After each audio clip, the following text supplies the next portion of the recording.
यहाँ तक अपना हो गया था। इसके आगे का हमको देखना है एल्डी एल्डोल कंडेंसेशन। जैसा कि लास्ट टाइम मैंने बोला था, बहुत इम्पोर्टेंट टॉपिक है इस चैप्टर का। ठीक है, आता है तो 2 या 3 मार्क्स के लिए डायरेक्ट नोट्स लिखने को आता है इस पे। तो देखते हैं। मैंने तुमको बोला था जब भी एल्डिहाइड और अल्कोहल आपस में क्या हो जाते हैं, कंडेंस्ड हो जाते हैं, तो उसको हम लोग एल्डोल कंडेंसेशन बोलते हैं। अब फाइनली इसका जो मैंने तुमको प्रोडक्ट कंडेंस करके बताया था ना, फाइनल प्रोडक्ट उसका वो नहीं होता, फाइनल प्रोडक्ट कुछ और ही होता है। बट वो एक टाइप का इंटरमीडिएट तुम बोल सकते हो कि बिटवीन द प्रोडक्ट बनता है और लास्ट में गायब हो जाता है। ठीक है, तो देखो होता क्या है नॉर्मली, अगर किसी भी एल्डिहाइड को सिंपल सा अगर मैं बोलूं, तो अगर मान लो मेरे पास एक ये एल्डिहाइड है और इसी में ऐसा ही एक मैं दूसरा एल्डिहाइड अगर ऐड कर दूं, ये भी CH3OH एल्डिहाइड है, एसिटिल्डिहाइड। ठीक है, तो इसमें होता कुछ ये है कि ये देखो, यहाँ पे हाइड्रोजन है अपने पास और यहाँ पे ऑक्सीजन है। इसका जो ऑक्सीजन है इसके हाइड्रोजन से इंटरेक्शन कर लेगा। ठीक है, तो ये मिलेगा कैसे अपने को, CH3CH, ये OH में कन्वर्ट होके नीचे आ जाएगा और आगे ये चेन कंटिन्यू हो जाएगी। कैसे, CH2, फिर आगे CH, या ऐसे बना लो CHO। ठीक है, तो देखो बहुत सिंपल सा प्रोडक्ट होता है। ये जो रिएक्शन है ये डाइल्यूट NaOH के प्रेजेंस में प्रोसीड होती है। ठीक है, अब ये चीज दिख रही है अपने को, इस स्ट्रक्चर में हमारे पास क्या है, अल्कोहल भी है और एल्डिहाइड भी है। मैंने तुमको इसका लास्ट टाइम नाम भी बताया था कि ये फंक्शनल ग्रुप है, तो इसका पहला कार्बन अल्फा और दूसरा बीटा। तो इसी को हम लोग क्या बोलते हैं, फाइनली एल्डोल बोलते हैं। राइट है, क्योंकि इसमें अल्कोहल और एल्डिहाइड दोनों का मिक्सचर होता है। नेक्स्ट, इसको मैंने ऐसे भी बोला था कि बीटा पोजीशन पे क्या है, हाइड्रोक्सी, तो बीटा हाइड्रोक्सी एल्डिहाइड। सही है, बट इसका फाइनल ये प्रोडक्ट नहीं होता। जब इसको अगर मान लो मैं थोड़ा सा हीट कर दूं, तो क्या होगा इस चीज में, अगर इसको तुम थोड़ा सा, राइट है, यहाँ से ऑक्सीजन निकलेगा। अब इसके पास दो ऑप्शन है, या तो यहाँ से हाइड्रोजन निकाल ले या तो यहाँ से। कहाँ से निकालेगा, इससे नहीं, इससे निकालेगा तो जो ज्यादा सराउंडेड अल्कीन रहता है वो ज्यादा स्टेबल होता है ना, निकालने को तो ये इसके अंदर निकाल सकता है, बट इसका जो स्टेबल प्रोडक्ट होगा वो क्या होगा, CH3CH, यहाँ से OH जाएगा, यहाँ से H, double bond CH, CH double bond. ठीक है, तो ये वाला जो प्रोडक्ट होता है ना, इसको हम लोग बोलते हैं क्रोटोनल्डिहाइड। ये एल्डिहाइड का प्रोडक्ट है, फाइनल एल्डोल का ये प्रोडक्ट बनता है। बीच में इसमें एल्डिहाइड और अल्कोहल दोनों आ जाते हैं, that is beta hydroxy aldehyde. और इसी बीटा हाइड्रोक्सी एल्डिहाइड को हम लोग क्या नाम देते हैं, एल्डोल। समझा, ठीक है, इजी रिएक्शन है, एकदम सिंपल सा कॉन्सेप्ट है। ये हो गया एल्डोल। तो कीटोल के केस में क्या होगा, अगर मैं तुमको बोल दूं कीटोल कंडेंसेशन मुझे करना है, तो हम लोग क्या करेंगे कीटोल के लिए,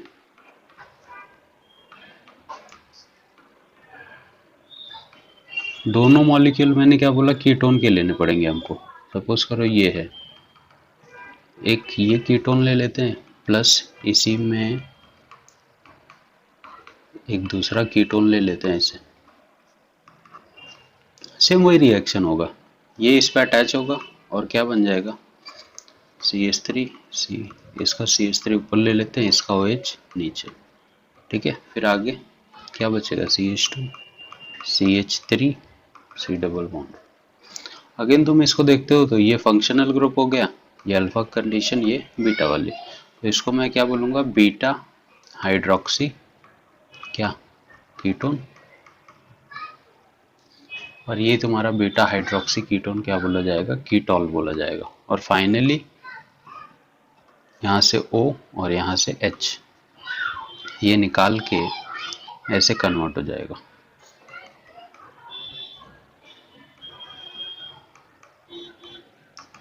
राइट है, प्लस वाटर बाहर निकल जाएगा।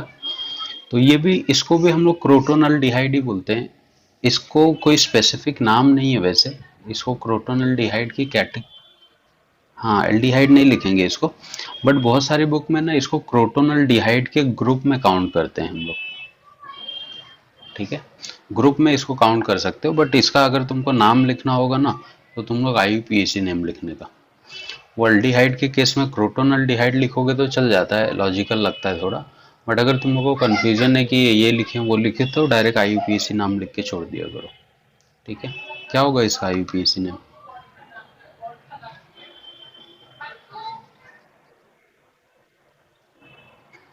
ठीक है, इसकी पेरेंट चेन कहाँ से चालू होगी जानते हो? 1 2 3 4 5।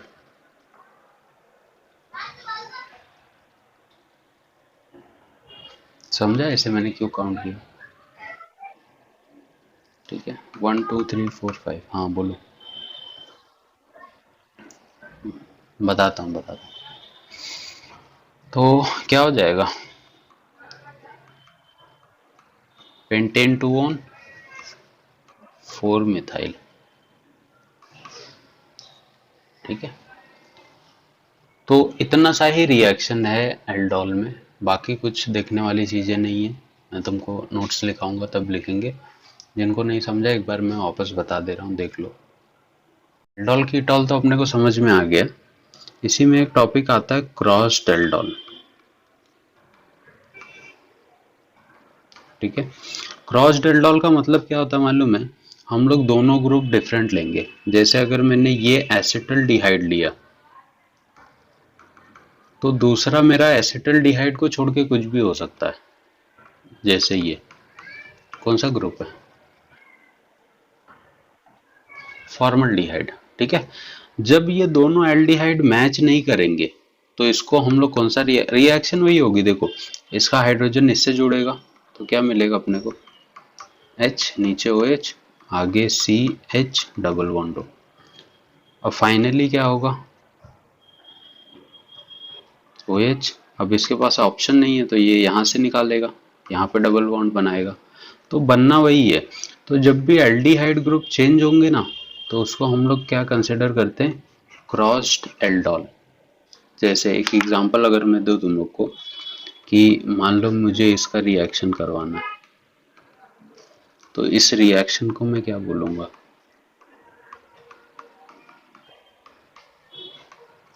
इन दोनों का आपस में रिएक्शन करना है। कीटोन है दोनों भी, बट दोनों ग्रुप सेम है क्या? नहीं, अलग अलग है। एक प्रोपेन टू ऑन है, दूसरा ब्यूटेन टू ऑन है। मतलब इसका जो भी रिएक्शन आएगा उसको मैं क्या बोलूंगा? कीटोल तो बोलूंगा, बट हाँ कैसा कीटोल होगा? Crossed ketol. समझा सबको? Aldol crossed aldol, ketol crossed ketol, clear है सबको? डाउट है कुछ? ठीक है, एल्डोल और कीटोल किसके प्रेजेंस में होंगे? पहले स्टेप में हम लोग क्या ले रहे हैं? Dilute NaOH। ठीक है, फिर कोई तो प्रोडक्ट बनता है। दूसरे स्टेप में हम लोग क्या कर रहे थे? एरो पे हीट दे रहे थे, और फाइनली जो था मेरा प्रोडक्ट बन जा रहा था। तो ये दो चीज़ ध्यान में रखना है, बाकी कोई चीज़ याद रखने की ज़रूरत नहीं है। बहुत बार पूछ लेता है कि एल्डोल का एक्चुअल नेम, मतलब कॉमनली इसको हम लोग क्या बोलते हैं? क्या बोलते हैं एल्डोल को? एल्डिहाइड। ठीक है, और ये beta hydroxy ketone. Same group हुए तो नॉर्मल एल्डोल या कीटोल होगा। अगर ग्रुप चेंज होते हैं तो वो क्या हो जाएंगे? क्रॉस्ड एल्डिहाइड, क्रॉस्ड एल्डोल या कीटोल। समझा? ठीक है, चालू करना है लिखना। ठीक है, देखो पहले देख लो, अभी स्टार्ट मत करो।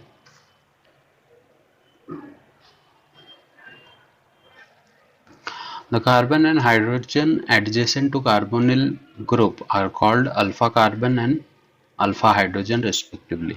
In presence of dilute base NaOH KOH कुछ भी हो सकता है. 2 moles of aldehyde or ketone reacts together to give beta hydroxyaldehyde, that is aldol, or beta hydroxy ketone, that is ketol. The name aldol and ketol is derived due to the presence of two functional group aldehyde, ketone and alcohol. ठीक है, respectively. Acetaldehyde, ये भी acetaldehyde. Dilute NaOH डाला तो यहाँ पे OH आ गया, यहाँ पे ऐसे अरेंज हुआ. इसी को हम लोग एसिड एल्डोल बोल रहे हैं.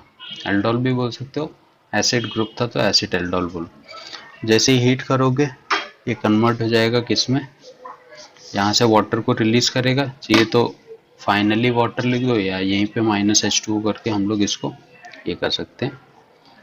क्रोटोनल्डिहाइड बोलते हैं जनरली, या अगर तुम लोग को जैसे मैंने बोला IUPAC लिखना तो IUPAC लिख सकते हो. नेक्स्ट, कीटोन का भी मैंने इसी में ऐड कर दिया है. एक ये कीटोन है, दूसरा है ये भी एसीटोन है, ये भी एसीटोन है. कंबाइन होंगे, वाटर रिलीज करेंगे और फाइनली देखो इसका नाम दिया है मेसिटाइल ऑक्साइड. ठीक है, मल्टीपल चॉइस में आते हैं ऐसे, या अगर तुमको डायरेक्टली लिखना है तो 4 मिथाइल पेंट 3:1, जैसा कि हम लोग ने देखा. ये तो नॉर्मल हो गया एल्डोल कीटोल. अगर क्रॉस्ड का देखना है तो क्रॉस्ड का भी मैंने तुमको बताया. ठीक है, अलग अलग क्या होंगे, 2 डिफरेंट कार्बोनिल कंपाउंड्स. ठीक, इनको ऐड करेंगे NaOH के बेस में. तो तुम लोग ऐड करके एग्जाम्पल अपने मन से लिखोगे. हाँ, इसका एग्जाम्पल मत लिखना यहाँ से. क्रॉस्ड का ये दिखा दूंगा मैं तुम लोग को, बाकी लिख लोगे ना एग्जाम्पल. ठीक है, ठीक है.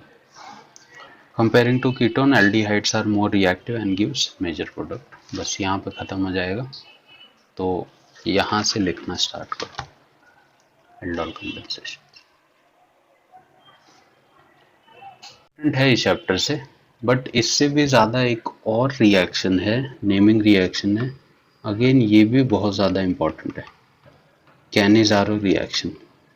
तुम लोग ने देखा भी होगा, अगर बुक वगैरह पढ़ते हो तो नाम सुनना रहेगा इसका, कैनिज़ारो रिएक्शन.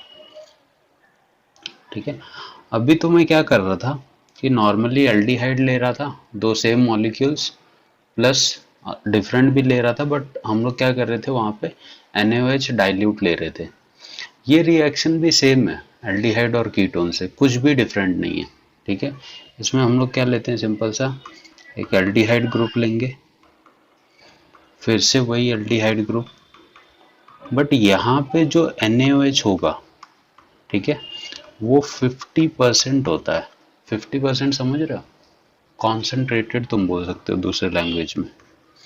कॉन्सेंट्रेटेड जब हम लोग NaOH लेते हैं ना, तो पहले तो NaOH एल्डोल में सिर्फ एक मीडियम दे रहा था, बट अब ये क्या करेगा मालूम है, रिएक्शन में पार्टिसिपेट करता है. अब पार्टिसिपेट करता कैसे, ये देखो ये. ठीक है, अगर ये NaOH डिवाइड होगा तो कैसे डिवाइड होगा, Na प्लस NaOH माइनस. बाकी का प्रोसेस सेम है, कोई चेंज नहीं है. ये ऑक्सीजन क्या करेगा, इसका हाइड्रोजन लेगा. ठीक है, ध्यान से देखते रहो हाँ, क्या प्रोडक्ट बन रहा है. यहाँ पे क्या आ गया, OH आ गया, और इस कार्बन की एक पोजीशन खाली हो गई. सही है,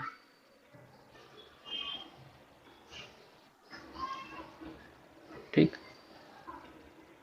तो अब ये क्या करता है मालूम है, यहाँ से अब देखो यहाँ पे ऑलरेडी OH प्रेजेंट है.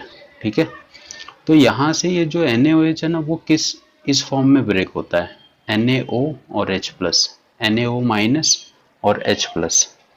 तो इसमें होता क्या है, ये H तो चला जाता है इसके पास, CH3OH एक तो बन जाएगा तुम्हारे पास अल्कोहल. दूसरा प्रोडक्ट क्या बन रहा है दिख रहा है, H है, C डबल बॉन्ड O है, आगे क्या ON है. क्या है ये जानते हो,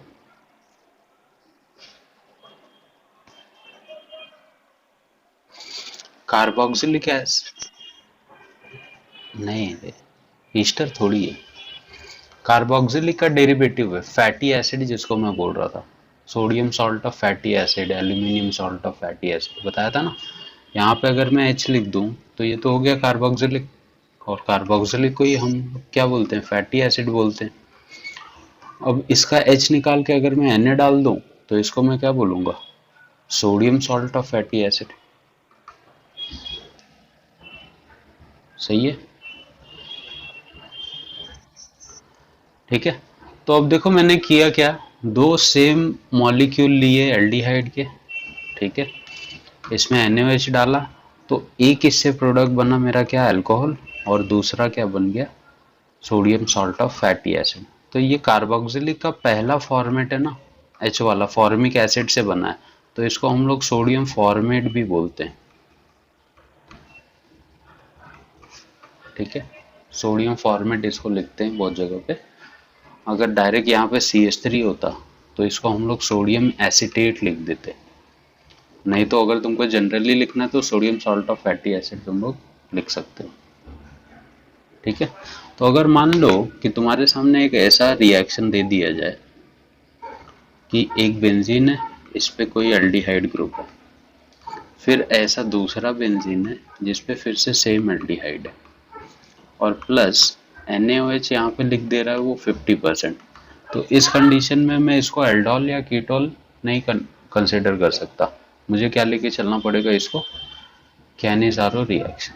क्या बनेगा, ये क्या कर रहा था, यहाँ से ये खींच रहा था, ठीक है, यहाँ से H खींचेगा और इसका H ये लेके जाएगा, तो पहला जो बेंजीन है वो कैसे बनेगा, CHOH और यहाँ पे H, बट जो दूसरा बेंजीन है वो किस में कन्वर्ट हो जाएगा,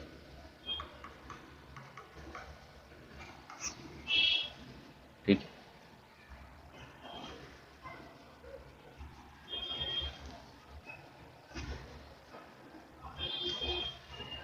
समझा सबको,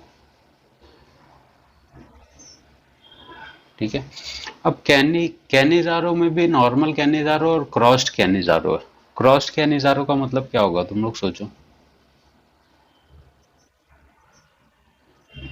हाँ, मतलब हायर वाला या लोअर वाला कुछ भी ले लो, खाली डिफरेंट होने चाहिए, ठीक है।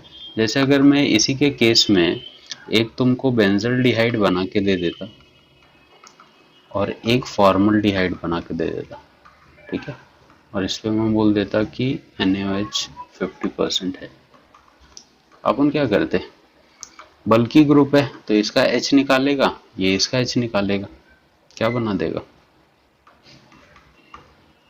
CH2OH, प्लस इसका क्या बन जाएगा, एक H बचा है, एक C डबल बॉन्ड हो, दूसरा ON है, अगेन ये सोडियम फॉर्मेट, और ये फिनाइल मेथेनॉल। तो ऐसे रिएक्शन को मैं क्या बोलता हूँ, क्रॉस्ड कैनिज़ारो। समझा सबको। कैनिज़ारो में कॉन्सेंट्रेटेड NaOH होगा जो रिएक्शन में पार्टिसिपेट करता है डायरेक्ट, ठीक है। डाइल्यूट कंडीशन हम लोग एल्डोल में लेते हैं जो कि पार्टिसिपेट नहीं करता है, खाली एक मीडियम प्रोवाइड करता है सोल्यूशन।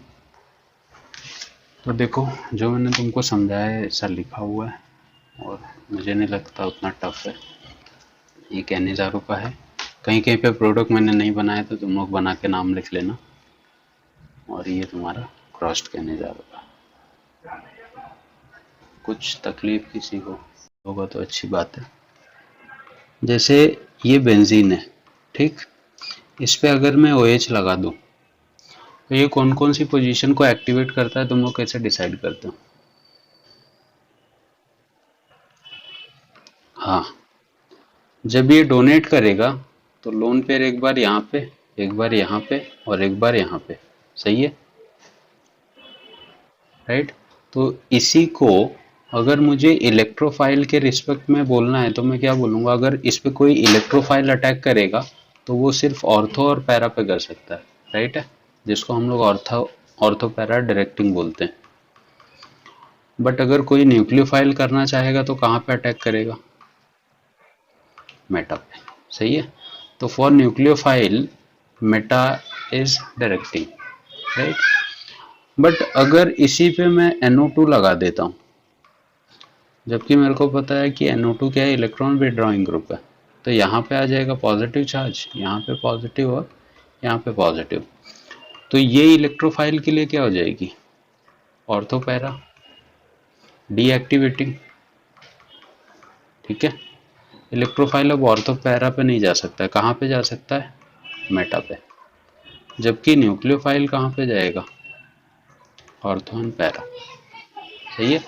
तो वो हमको बताया जाता है 11th-12th में कि ऑर्थो पैरा डायरेक्टिंग इनडायरेक्टिंग जो भी है वो डिपेंड करता है कि whether you are taking it for electrophile या फिर न्यूक्लियोफाइल। सही है। तो हम लोग आंख बंद करके नहीं बोल सकते कि ये ऑर्थो पैरा डायरेक्टिंग है, हमको दूसरा भी पता होना चाहिए कि वो इलेक्ट्रोफाइल है या न्यूक्लियोफाइल। क्लियर हुआ ये चीज। ठीक है, चलो ये सब तो ऐसे ग्रुप है जो हम लोग जनरली देख रहे हैं। अगर सपोज करो कि मैंने किसी ग्रुप पे बेंजीन पे एल्डिहाइड अटैच कर दिया है, तो इस कंडीशन में ये कौन कौन सी पोजीशन को एक्टिवेट करेगा, या एल्डिहाइड इलेक्ट्रॉन डोनेटिंग ग्रुप है या विड्रॉइंग है, ये कैसे पता चलेगा तुमको, किसी को कुछ आइडिया?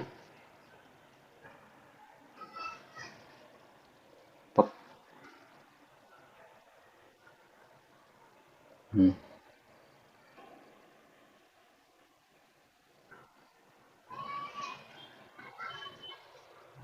ठीक है। जब भी तुम्हारे पास ऐसे ऑप्शन आते हैं ना, बहुत सिंपल सा ट्रिक यूज किया करो। कार्बन डबल बॉन्डेड है किससे, ऑक्सीजन से। सही है, राइट। तो कार्बन और ऑक्सीजन में ज्यादा इलेक्ट्रोनेगेटिव कौन है, ऑक्सीजन। तो मतलब ये दोनों बॉन्ड के इलेक्ट्रॉन कौन खींचेगा, ऑक्सीजन खींचेगा। अगर कार्बन से इसने इलेक्ट्रॉन खींचे तो इसके पास क्या हो जाएगी, इलेक्ट्रॉन की डिफिशियंसी हो जाएगी, मतलब इस पे पार्शियली पॉजिटिव चार्ज है। और अगर इसके पास डिफिशियंसी हुई तो ये इलेक्ट्रॉन कहाँ से लेगा, बेंजीन से। ठीक है। तो फाइनली एल्डिहाइड ग्रुप क्या हो गया, बेंजीन से ये क्या कर रहे हैं, विड्रॉ कर रहे हैं। ठीक है। But in case of alcohol हम लोग कैसे देखते हैं इसको, कि OH से जुड़ा हुआ है, राइट है, इसके ऊपर लोन पेयर्स है। अब ऑक्सीजन जो है वो हाइड्रोजन से भी ज्यादा इलेक्ट्रोनेगेटिव है और कार्बन से भी। ठीक है। बट ऑलरेडी देखो, हाइड्रोजन यहाँ पे, कार्बन यहाँ पे। ठीक है। ऑक्सीजन को इलेक्ट्रॉन छीनना किससे ज्यादा आसान होगा, हाइड्रोजन से या कार्बन से, हाइड्रोजन से। तो अगर इसने हाइड्रोजन से इलेक्ट्रॉन खींच ली अपनी तरफ, तो इसके पास क्या हो जाएगा, इलेक्ट्रॉन का एक्सेस हो जाएगा, राइट है, जो कि इसको खुद को अनस्टेबल बनाएगा। इसीलिए अल्कोहल के केस में ये कैसे काम करता है, एज अ इलेक्ट्रॉन डोनेटिंग। समझा। तो अब अगर मान लो कि मैं तुमको किसी बेंजीन पे एल्डिहाइड ग्रुप लगा के दे दूं ऐसे, ठीक है, और मैं बोलूँ कि इस पे HNO3 का रिएक्शन हो रहा है, और ये HNO3 हमको पता है, हम लोग बहुत पहले से देख रहे हैं, OH और NO2 के फॉर्म में डिवाइड हो जाता है। ठीक है। ये माइनस है, ये प्लस है। तुम लोग बताओ, ये माइनस इस पे अटैक करेगा या ये NO2 इस पे अटैक करेगा, और करेगा तो कहाँ करेगा?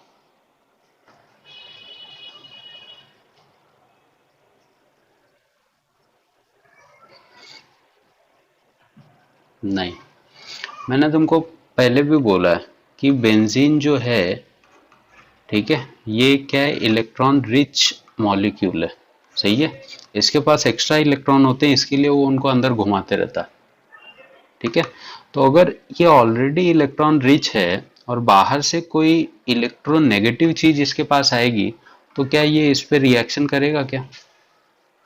ये भी इलेक्ट्रॉन रिच है, ये भी इलेक्ट्रॉन रिच है, मतलब बेंजीन कभी भी न्यूक्लियोफाइल से एडिशन नहीं चाहता है। ये किसको अपनी तरफ अट्रैक्ट करेगा जानते हो, हमेशा किसको अट्रैक्ट करता है ये, इलेक्ट्रोफाइल्स को। अब चलो मान लो NO2 आएगा, बट जाएगा कहाँ पे, कौन सी पोजीशन पे, ऑर्थो मेटा है। ऑर्थो पे, मेटा पे या पैरा। ये ग्रुप कैसा है? इलेक्ट्रॉन विड्रॉइंग है। विड्रॉइंग हो गया तो यहाँ पे पॉजिटिव, यहाँ पे पॉजिटिव, यहाँ पे पॉजिटिव। क्या लगता है? तो NO2 कहाँ पे जाएगा? मेटा पे जाएगा, इन प्रेजेंस ऑफ एल्डिहाइड या फिर कीटोन या फिर कार्बोक्सिलिक एसिड। समझा? और ऐसे रिएक्शन को हम लोग क्या बोलते हैं जानते हो? इलेक्ट्रोफाइल क्या कर रहा है? यहाँ पे जा रहा है और यहाँ से क्या निकालेगा? हाइड्रोजन निकालेगा और वाटर बनाएगा। तो कौन सा सब्स्टिट्यूशन रिएक्शन हुआ? Electrophilic substitution reaction. ठीक है, यही लास्ट टॉपिक था इसमें, देख लो थोड़ा सा, और यूजेस भी हैं लिख लो। का थोड़ा सा याद करना पड़ेगा हेलोफॉर्म रिएक्शन तुमको। हेलोफॉर्म रिएक्शन में होता क्या, देखो हेलोफॉर्म समझते हो हम लोग? कोई भी चीज CH3 के फॉर्म में आ जाएगी तो जो हैलाइड होगा उसी का फॉर्म हम लोग बोलते हैं CHCl3। क्या बोलते हो? क्लोरोफॉर्म। CHI3 iodoform. ठीक है, CHBr3 तो ब्रोमोफॉर्म। ठीक है, इसमें होता ये है कि हम लोग जब कोई कीटोन लेके चलते हैं इन प्रेजेंस ऑफ 3NaOX, ठीक है, plus NaOH plus X2, right. तो देखो बहुत सिंपल सा प्रोडक्ट बनता है यहाँ पे। जितने भी X हैं उनको निकाल लो पहले तो, 1 2 3। ये तीनों जो X है ना वो इसको दे दो, एक हाइड्रोजन रहने दो इसके, और 3 X इसको अगर हम लोग दे दें तो अपने पास बच क्या आ रहा है? देखो यहाँ पे क्या बचा है, इसको सिंगल ही ले लो चाहिए तो। ठीक है, ये इसे कंबाइन हो जाएगा, RC डबल बॉन्ड हो ONA, जो लास्ट प्रोडक्ट बन रहा था अपने पास। ठीक है, अब यहाँ से 2 हाइड्रोजन निकले, राइट है, क्या बचा है? NaOH और 2 हाइड्रोजन, क्या बनाएंगे?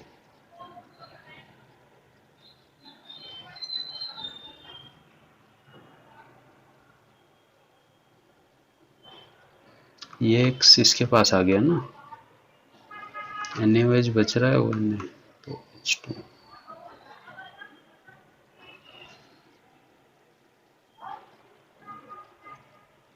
कुछ गलत हो रहा है क्या?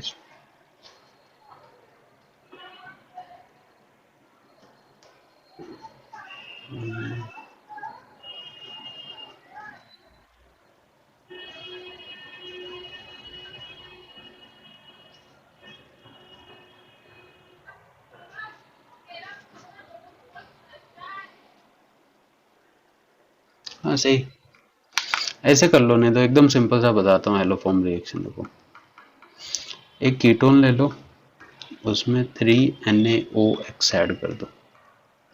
ठीक है, क्या होगा? इसको मुझे हेलोफॉर्म बनाना है तो यहाँ से क्या निकल जाएगा? CH और X3 ले लेते हैं यहाँ से, सही है। अब यहाँ पे देखो तीनों X निकल गए तो क्या बचा होगा? NaO, NaO और NaO, सही है। 2 हाइड्रोजन इसके साथ अगर गए तो ये बन गया क्या? 2NaOH प्लस ये क्या बन गया? समझा अभी?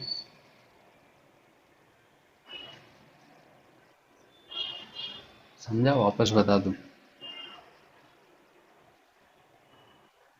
ठीक है, अब इसके ऊपर बहुत सारे कैटलिस्ट वगैरह लिखे होते हैं, जैसे मैंने पहले लिखा था NaOH X2 के प्रेजेंस में, तो इससे कोई लेना देना नहीं। ये खाली ये है कि अगर हेलोजन कम पड़ेंगे तो कैटलिस्ट से मिल जाएगा इसको, या NaOH का कोई कॉम्प्लेक्स कम पड़ेगा तो इससे। तुम डायरेक्ट भी शो कर सकते हो, कोई दिक्कत नहीं है डायरेक्ट ये लिखने का ही। ठीक है, चाहिए तो लिख लो थोड़ा सा।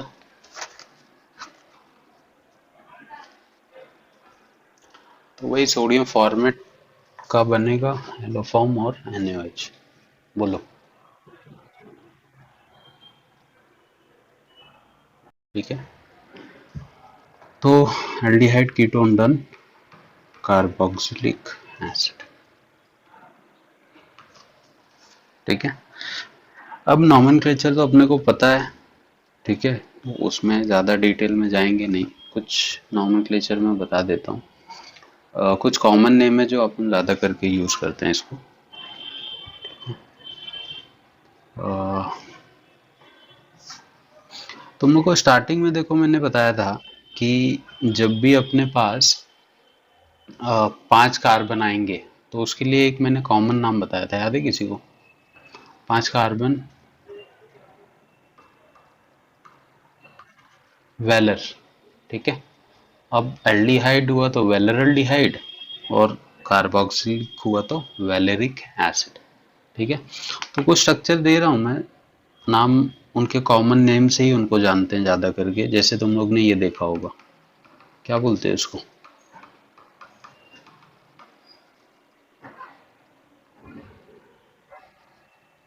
नहीं रे भाई, ग्लाइऑक्सिल तो एल्डिहाइड होता है ना, इसको अपन ऑक्सैलिक एसिड बोलते हैं।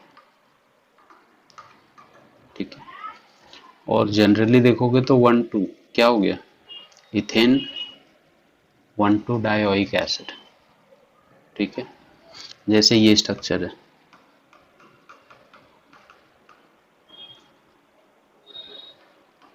ये इसको जानता है क्या कोई?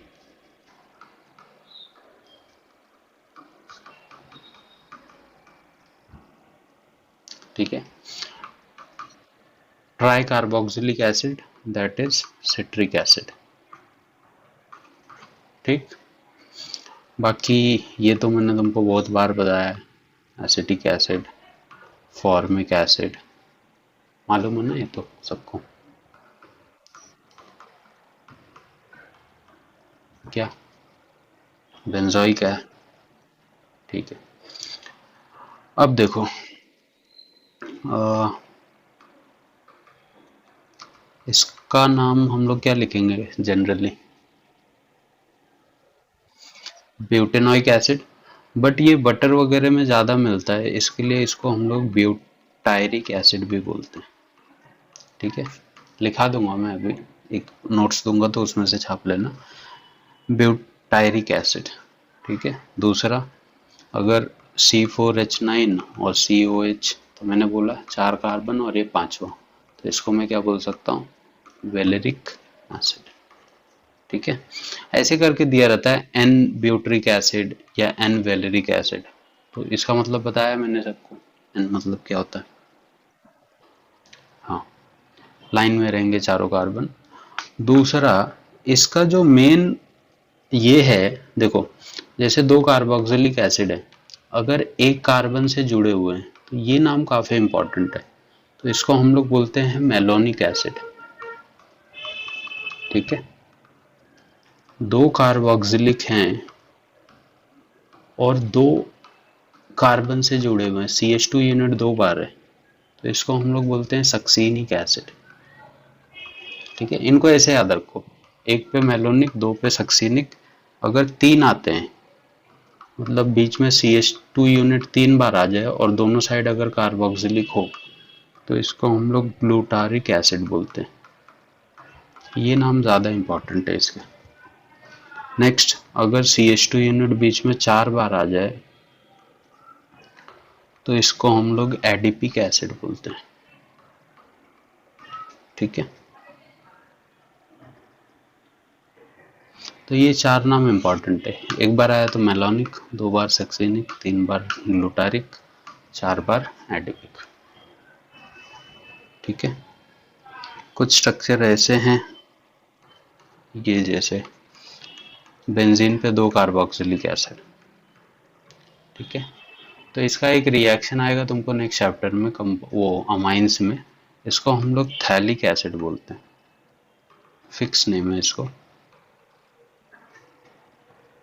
ठीक है, तो और भी नाम है जो थोड़े मोड़े हैं, मैं दे देता हूँ तुम लोग को, तो याद रहेंगे, लाइन से लिख लेना। ये खाली एक सीरीज थी जो मेरे को बतानी थी, इसके लिए मैं बता रहा था। ठीक है, मेलोनिक, सक्सीनिक, ग्लूटारिक, एडिपिक, 1 2 3 4 ऐसे याद रखोगे। ठीक है, 10 मिनट है, तब तक इनका ये लिख लो चाहिए तो इंट्रोडक्शन थोड़ा सा, और यहाँ पे नॉमेनक्लेचर है कुछ कॉमन, ये वाले जो भी मैं तुमको बता रहा था ना। देखो जैसे ये phthalic acid, lactic acid, adipic acid, acrylic acid, malic acid, ये सब ऐसे नाम है जो आते हैं। सैलिसिलिक एसिड हमने पढ़ा हुआ है, ठीक है। देखो कार्बोक्सिलिक और मेटा पे टॉल्विन, तो M toluic acid, again common name है बट फेमस है ये सब काफ़ी। तो देखते हैं ऊपर से लिखते आओ, फिर यहाँ पे अपने हिसाब से नोट्स बना लेना, याद रहेगा।